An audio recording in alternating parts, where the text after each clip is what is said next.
te mostrar qual é o grande problema dos sistemas de duas vias.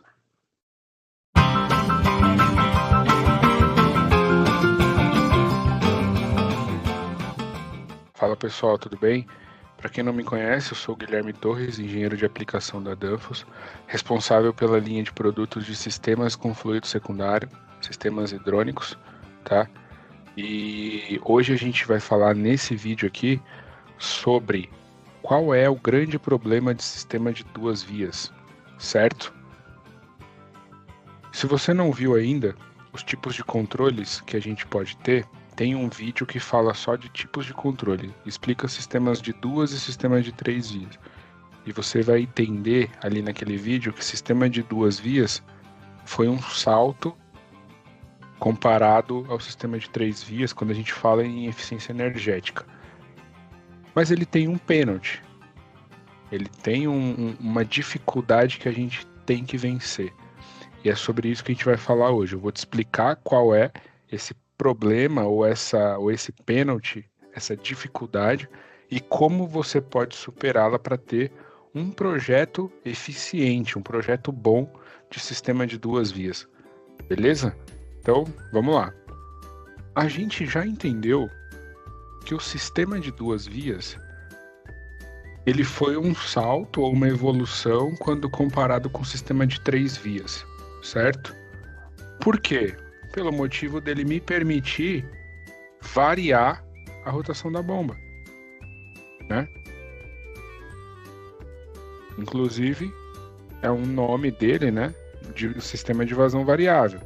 Quando ele fecha essa válvula, que a pressão tende a subir antes dela, ou a pressão na linha tende a subir, eu meço essa pressão com um sensor de pressão, um sensor de ΔP, e posso diminuir a rotação da bomba e economizar energia, né?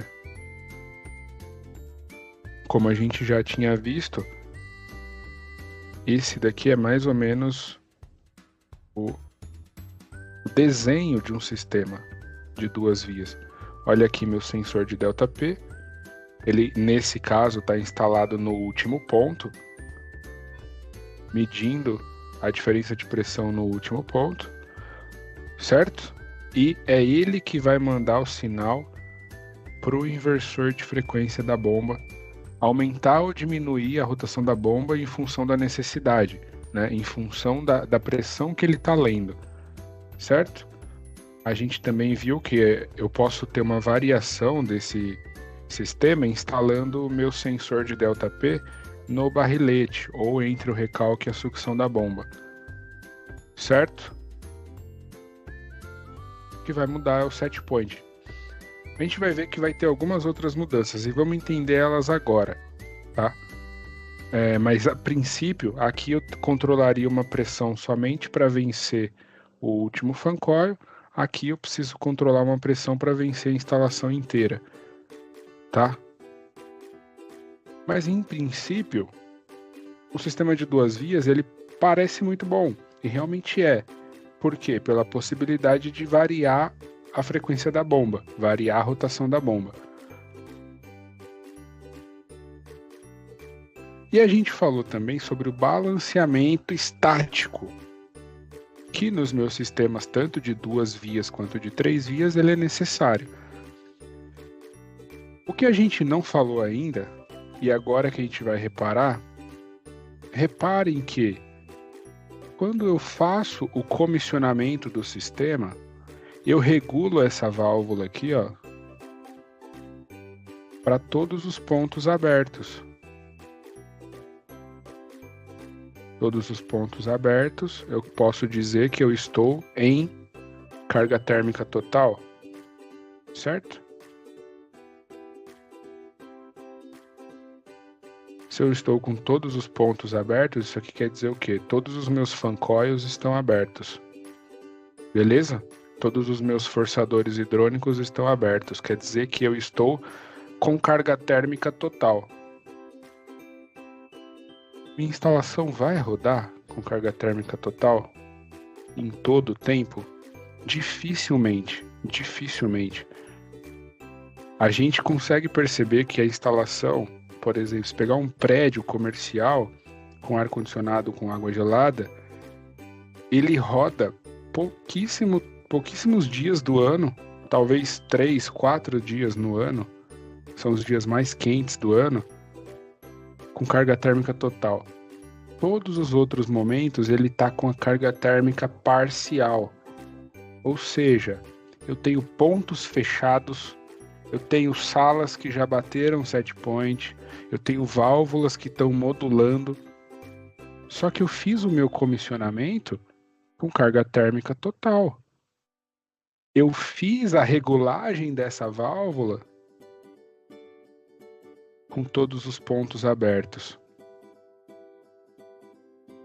E quando esses pontos estiverem modulando, tiver pela vazão pela metade, outros pontos modulando, aqueles pontos que ficarem abertos vão manter o nível de vazão que eu comissionei? Esse é o grande pênalti do balanceamento estático em sistema de duas vias. É disso que a gente vai falar hoje. É esse problema que eu quero explorar e te ensinar como que você vai fazer para resolver. Olha só, nessa ilustração eu estou trazendo o quê? Que quando eu modulo carga térmica, eventualmente, como consequência, eu vou acabar modulando a vazão naqueles pontos que ficaram abertos. Nesse exemplo, a gente está variando a carga térmica e a vazão está aumentando. Existem situações em que eu vario a carga térmica e a vazão diminui nos pontos que ficaram abertos. A gente vai entender qual é qual. Eu vou te mostrar qual é qual. Mesmo modulando a rotação da bomba, tá? Mesmo modulando a rotação da bomba, isso aqui acontece. Guilherme, mas você não tinha falado para eu botar um sensor de pressão para manter a pressão constante? Já vou te falar. Já vamos entrar nesse ponto. O sensor de pressão que a gente instala, ele está num ponto fixo da instalação. E ele vai manter a pressão naquele ponto que ele está lendo. Nos outros pontos, ele não consegue, porque ele não está lendo outros pontos. Eu vou te mostrar com alguns slides como que isso acontece. Veja só. Imaginem que eu tenho uma instalação, aqui está minha bomba, tá? Eu tenho 4 fan coils, 4 trocadores de calor, cada um com a sua válvula de controle e sua válvula de balanceamento, regulados, comissionados, certo? Como a gente falou, de forma intuitiva, eu posso dizer que essa válvula aqui, ó, que é a que está mais próxima da bomba, é a válvula que vai estar sempre mais fechada e essa mais distante é a que vai estar sempre mais aberta, certo? E aqui, logo abaixo, eu tenho um perfil de perda de um perfil de pressões da minha linha, tá? Um perfil de pressões. O que ele está me dizendo? Que conforme eu vou correndo a linha, minha pressão disponível vai diminuindo. Por quê? Por causa da minha perda de carga, certo? Então nesse ponto aqui, ó, nesse primeiro fan coil, é onde eu tenho a maior pressão disponível. E no último fan coil é onde eu tenho a menor pressão disponível. E assim eu fiz meu comissionamento. Essa válvula foi a que ficou mais aberta, essa válvula foi a que ficou mais fechada. E o sensor onde ele está instalado, reparem, ele está instalado no último ponto, no ponto mais distante aqui, ó. Certo? Ele está instalado no ponto mais distante. Eu vou fazer uma pequena simulação aqui agora. Eu vou bloquear 2 fan coils, como se eles tivessem chegado no set point ou como se eles estivessem modulando a carga térmica, tá? Vou fechar 2 caras desse e vou diminuir a rotação da bomba. Quando eu fecho 2 caras desse, a pressão tende a subir, esse sensor identifica e ele vai diminuir a rotação da bomba, certo? Quando eu diminuir a rotação da bomba, eu vou ter um novo perfil de distribuição de pressão. Eu vou ter um novo perfil de distribuição de pressão. E por que eu vou ter um novo perfil de distribuição de pressão?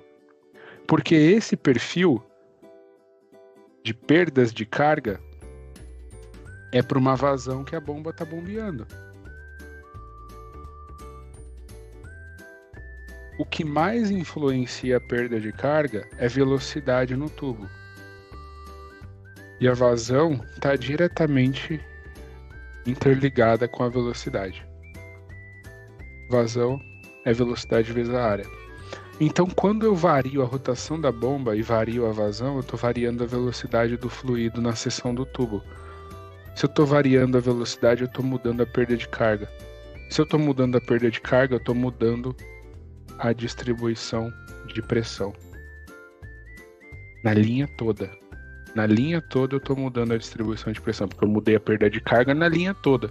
Só que onde que seu sensor está medindo? Ele está medindo num ponto só. Está medindo num ponto só. Então eu vou fazer esse exercício, eu vou fazer essa simulação. E olhem só, eu vou fechar 2 caras desse e vou diminuir a rotação da bomba. Olha como que vai ser a nova distribuição de pressão. Repare. Tá vendo que ao fechar 2 pontos, a minha nova distribuição de pressão é essa linha vermelha, certo? Repare que no último ponto, onde o sensor está lendo, ele manteve a pressão, ele manteve a mesma pressão. Só que nos pontos iniciais, eu perdi pressão. Eu tinha um nível de pressão e agora eu tenho outro. Porque o sensor está mantendo a pressão só no ponto que ele está lendo. Ele não consegue manter em tudo porque ele não consegue ler tudo. Ele está lendo só no último ponto. Então, no último ponto ele acerta, nos outros não. E o que tá, Guilherme? E o que isso tem a ver? Repare que quando eu fiz o comissionamento dessas válvulas aqui, ó, eu tinha um nível de pressão. Agora eu tenho outro nível de pressão. Só que a válvula, ó, deixa eu fazer de outra cor. No comissionamento, eu tinha este nível de pressão aqui.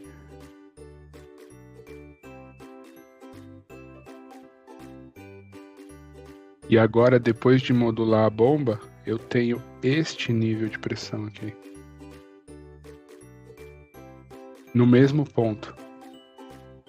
Eu perdi essa quantidade de pressão disponível.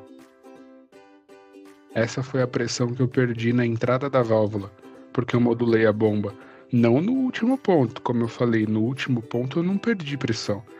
Eu perdi, ele cravou no último, mas nos primeiros eu perdi. E o que isso vai acontecer?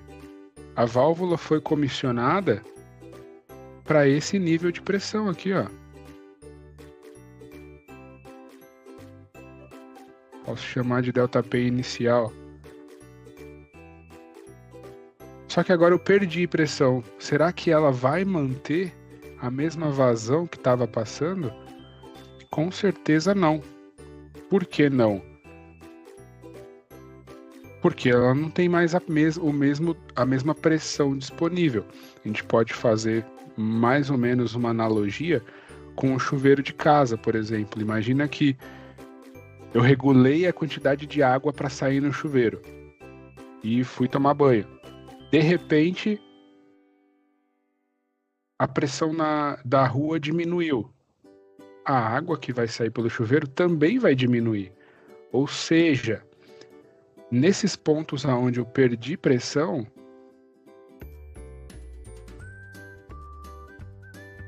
quando eu diminuir a rotação da bomba, eu vou perder vazão.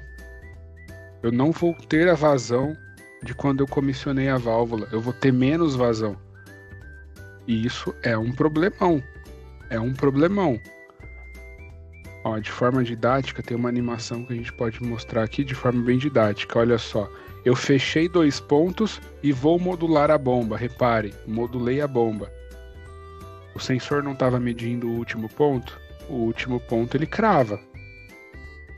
Mas os primeiros, todos antes do último, ele vai ter menos vazão do que quando foi comissionado.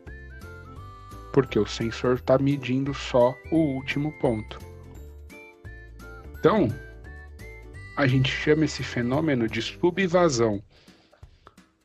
Subvasão. Eu tenho menos vazão do que eu necessito, tá? Do que eu necessito.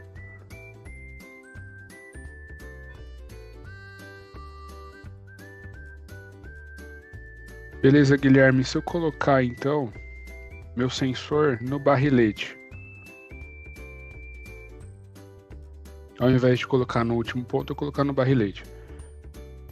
Vamos fazer o mesmo exercício. Eu vou fechar 2 caras desse e vamos ver a nova distribuição de pressão. Certo? Repare, então, ó. Vou fazer a simulação. Olha lá como que ficou. Agora, repare que quando eu modulo a bomba, o sensor está medindo no início da instalação. E no início da instalação, ele acerta, ele crava.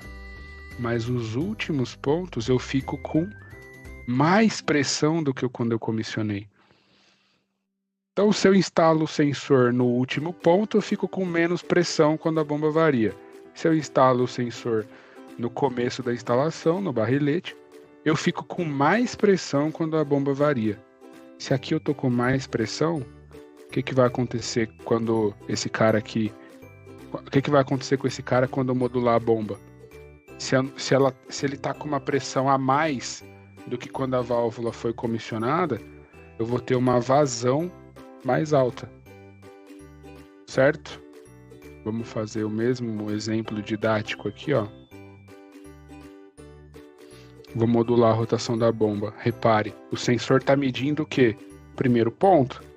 Então, o primeiro ponto onde o sensor está medindo, ele acerta. Mas os últimos, eu fico com sobrevasão. Ele erra. Eu fico com um fenômeno que a gente chama de sobrevasão. Olha lá. Então, em qualquer uma das situações, se eu colocar o sensor no último ponto ou no primeiro ponto, eu posso ter subvasão ou sobrevasão. Depende da onde que o meu sensor vai estar. A gente acha em algumas literaturas indicações de colocar esse sensor não no último ponto, mas a 2/3 da instalação, ou não no primeiro ponto, mas a 1/3 da instalação, para tentar diminuir esse fenômeno. Mas de fato, toda vez que você modular a carga térmica e modular a rotação da bomba, você vai mudar a distribuição de pressão. Independente de onde o sensor estiver, você vai ter essa sobre ou subvasão nos pontos que ficaram abertos, certo? E aí, o que isso pode me causar de problemas? Essa sobre ou subvasão? Vamos falar primeiro da subvasão, certo? A subvasão, ela é um problema que normalmente o usuário final encontra pra gente. Por quê? Se eu não tenho água suficiente passando no meu fan coil, se eu não tenho água suficiente passando no meu trocador de calor, eu não vou trocar calor. Eu não vou diminuir a temperatura ambiente. E aí o cliente reclama, ou o usuário final reclama de temperatura, que não bate a carga térmica, não chega na temperatura, a câmara não chega na temperatura, ou o pessoal está passando calor, enfim. Subvasão, normalmente o usuário reclama e a gente encontra esse problema porque ele reclama, certo? Olha lá. Se eu tenho, o fabricante de fan coil fez um fan coil para trocar 5 TR de calor, ele com certeza botou no projeto uma vazão de água que ele precisa. Nesse caso aqui, 2,5 metros cúbicos hora. Se eu não entrego essa vazão para ele, eu entrego menos, esse fan coil nunca vai bater 5 TR. A gente sabe aqui, ó, pela fórmula do calor, né, que Q é igual a MC delta T. A massa de água que está passando que vai influenciar era para ser, nesse exemplo, 2,5 metros cúbicos hora, e eu estou passando 1,5 metros cúbicos hora. Então, meu fan coil nunca vai bater 5 TRs, porque eu estou passando menos água do que o projeto pede, certo? E o problema de sobrevasão? Sobrevasão nem sempre tem problema de temperatura. Em alguns casos tem, mas nem sempre tem problema de falta de temperatura. Então, às vezes não é um problema que o cliente acha, que o cliente identifica, porque ele não vai reclamar. Se não tiver dando problema de falta de temperatura, né, ele não vai reclamar. Mas é um problema que o cliente está pagando uma conta de energia sem saber, só porque ele está com sobrevasão. Tá? E eu vou te explicar exatamente o porquê. Primeira coisa que o cliente fala, ou se eu estou falando, por exemplo, de uma instalação do industrial, e falo para o cliente que ele pode ter uma sobrevasão, muitas vezes ele fala: ah, mas sobrevasão não é um problema, porque se eu tiver mais água passando no meu fan coil, se eu tiver mais água passando no meu forçador, eu vou diminuir a temperatura mais rápido. Eu vou bater o set point mais rápido. Esse gráfico que eu estou mostrando aqui mostra que isso não é verdade. Isso daqui é um gráfico de troca térmica, tá? É um gráfico de troca térmica de um forçador hidrônico padrão. Um forçador hidrônico comum. Que serve para fan coils também. Quando o fabricante faz um projeto desse, ele coloca aqui, ó, nesse ponto vermelho, o ponto de funcionamento do fan coil e escreve na plaqueta 100% da vazão nominal para trocar 100% da troca térmica nominal. Por que o fabricante coloca esse ponto aqui? Porque ele entendeu nessa curva, ele fez os estudos dele e entendeu que a partir desse ponto não adianta eu colocar mais vazão, porque eu não vou trocar mais calor. Olha só, nesse ponto onde eu estou com 160% da vazão nominal, eu estou trocando 10% a mais de calor. Então não tem porquê eu aumentar a vazão se eu não vou trocar mais calor. Então quando o cliente fala, eu vou bater o set point mais rápido com sobrevasão, não vai. Na verdade você não vai. Alguns trocadores de calor, essa curva aqui, ó, ela é mais horizontal, ela chega nesse ponto aqui, ó, ela fica mais horizontal, menos inclinada assim, e quando chega lá na frente, ela cai de novo aqui, ó. Ou seja, dependendo do nível que eu tô de sobrevasão, eu posso ter até menos troca térmica do que se eu tivesse na nominal. Do que se eu tivesse aqui na nominal. Então, esse gráfico a gente usa para mostrar pro cliente que mais vazão não é mais troca térmica. Uma coisa, ele teria que mexer em outros parâmetros do forçador para aumentar também a troca térmica, tá? Ele teria que mexer, por exemplo, no aletado, no ventilador, aumentar a convecção, aumentar a área de troca, não é só aumentar a vazão, tá? E outro problema, a gente tem o projeto de um fan coil para um delta T, ou seja, a água entra no fan coil a 6 e deve sair a 12, tá? para ganhar calor. Quando eu tô com muita vazão, eu não tenho como trocar essa energia e a água sai do fan coil. Ela entra 6, mas ela sai do fan coil ainda gelada. E a água gelada, ela custou caro para ser rebaixada de temperatura, ela custou caro para ser bombeada, para eu chegar lá no ponto de consumo e não utilizar toda a energia dela, devolver ela na saída ainda gelada, e gastei todo esse bombeamento, toda essa refrigeração para isso, entendeu?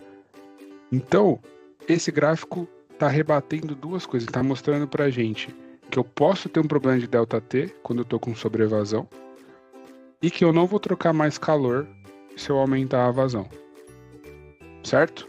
E qual o problema que eu vou ter? Eu não vou ter vantagem nenhuma, eu vou ter um problema. Eu mostro nesse próximo slide. Essa daqui é a lei da semelhança entre bombas, muito utilizada por fabricantes de bombas. Não é o momento da gente entrar no detalhe do que é cada elemento desse, ó. Como mexer com esses adimensionais. Mas eu vou te falar o que essa lei da semelhança ela tá dizendo pra gente. Ela tá demonstrando que vazão da bomba ou vazão da instalação e a rotação da bomba, elas estão diretamente ligadas. É uma relação linear que a gente chama. Linear. Por quê? Uma está diretamente ligada à outra. Se eu aumento a rotação, de forma proporcional eu aumentei a vazão da bomba. Certo? Só que nessa relação aqui de baixo, eu estou mostrando que, imagine o seguinte, se eu estou com sobrevasão, é porque eu estou com rotação em excesso. E essa relação aqui de baixo está me mostrando que, se eu estou com rotação em excesso, eu estou com a potência elétrica consumida em excesso ao cubo. Essa daqui não é linear. Essa daqui é elevado ao cubo. Então, por que eu falei que é um problema que o cliente paga e muitas vezes nem percebe? Porque ele está pagando um absurdo de potência elétrica de bombeamento, porque ele está com sobrevasão e não sabe. Muitas vezes ele ainda não teve problema de temperatura, mas a vazão está extremamente alta e ele pagando todo esse desperdício elevado ao cubo, certo? Então esses são os problemas que a gente identifica com a sobrevasão. Então repare, mesmo fazendo o balanceamento, eu posso ter problema de sobre ou subvasão quando eu modulo a rotação da bomba. Para recapitular, o sistema de duas vias ele foi um salto essencial por permitir que a gente possa variar a rotação da bomba. Só que ele tem esse pênalti. Quando eu vario a rotação da bomba, os pontos que ficaram abertos saem do ponto de projeto. Ou eu tenho sub, ou eu tenho sobre. Se eu tenho sub, eu não bato a carga térmica. Se eu tenho sobre, estou pagando potência elétrica absurda em excesso, certo?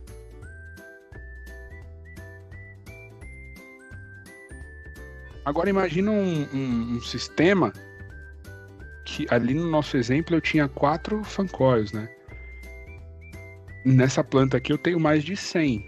É uma planta de um supermercado, onde eu tenho mais de 100 pontos ligados no sistema de fluido secundário.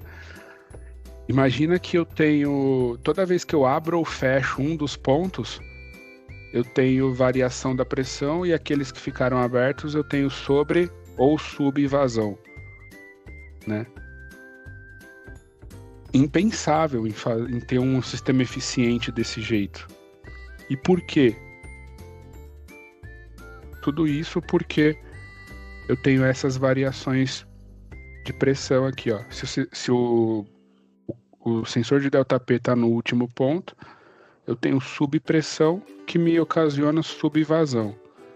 E se o sensor está instalado no primeiro ponto, ou no barrilete, eu tenho sobrepressão e, como consequência, sobrevasão. E aí, como que a gente resolve isso? O ideal, você concorda comigo? Pensa comigo, o ideal seria, imagina o seguinte, imagina se eu tivesse uma pessoa que tá lá em cima do forro, ou tá lá no ponto de consumo desse fan coil aqui, e ele instalou um manômetro aqui, ó. Ele instalou um manômetro nesse ponto aqui. Certo?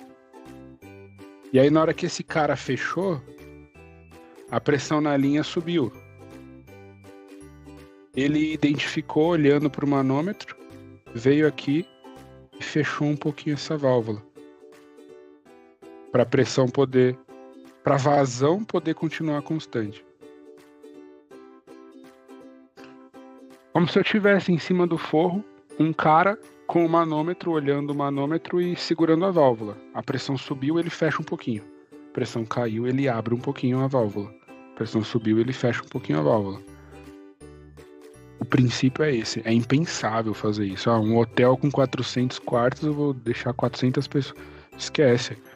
Só que esse é o princípio. Seria o ideal que eu tivesse alguma coisa para fazer esse tipo de controle. Certo? E a Danfoss tem esse tipo de controle. A Danfoss tem as nossas válvulas independentes de pressão.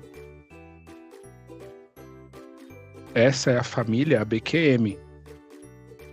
Essa é a família ABQM. São válvulas de balanceamento dinâmico, que a gente diz. É uma válvula que faz exatamente isso que eu te falei.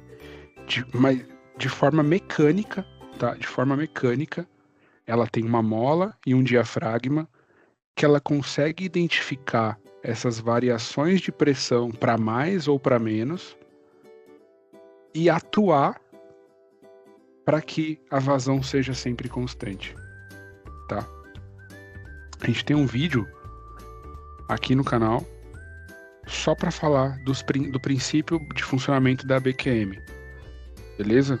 Esse vídeo foi para falar do problema que o balanceamento estático pode causar no sistema de duas vias. A ABQM resolve esse problema. A ABQM é uma válvula de balanceamento dinâmico.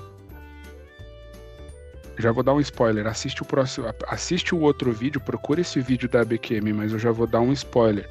A ABQM, além de fazer o balanceamento dinâmico, tudo mecânico, tá? Esse balanceamento que ela faz é mecânico. Tem uma mola e um diafragma dentro dela, assiste o vídeo que você vai ver.